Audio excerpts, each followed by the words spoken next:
सादर जय जिनेन्द्र। शिशु संस्कार बोध पार्ट 3 यूनिट 3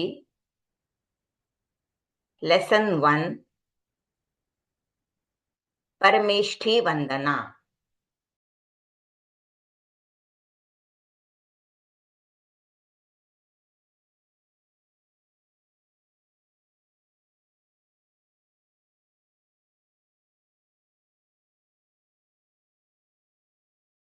नमो अर्हंताणम।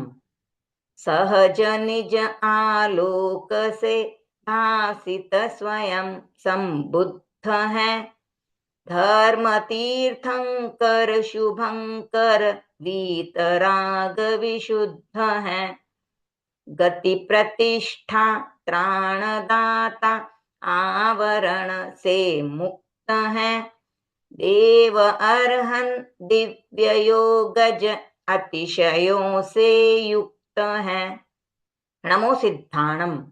बंधनों की श्रृंखला से मुक्त शक्ति स्रोत है।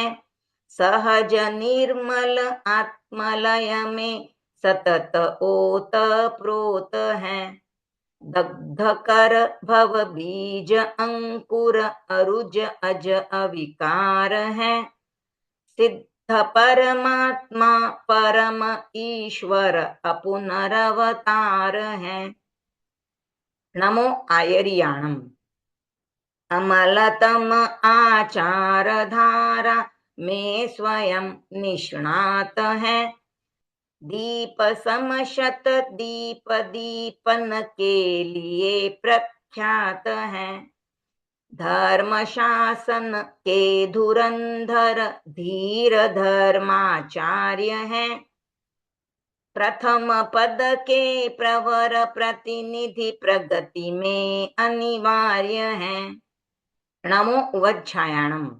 द्वादशांगी के प्रवक्ता ज्ञान गरिमा पुंज है। साधना के शांत उपवन में सुरम्य निकुंज है। सूत्र के स्वाध्याय में संलग्न रहते हैं सदा। उपाध्याय महान श्रुतधर धर्म शासन संपदा। नमो लोए सव्व साहूणम। सदा लाभ अलाभ में सुख दुख में मध्यस्थ है। शांतिमय वैराग्यमय आनंदमय आत्मस्थ है। वासना से विरत आकृति सहज परम प्रसन्न है। साधना धन साधु अंतर भाव में आसन्न है। वंदना आनंद पुलकित विनयनत हो मैं करूं। एक लय हो एक रस हो भाव तन्मयतावरूं। भाव तन्मयतावरूं। You have to do. Learn Parmeshthi Vandana with correct pronunciation, order and proper rhythm. All great souls of the universe are reminiscents in Parmeshthi Vandana. Om Arham.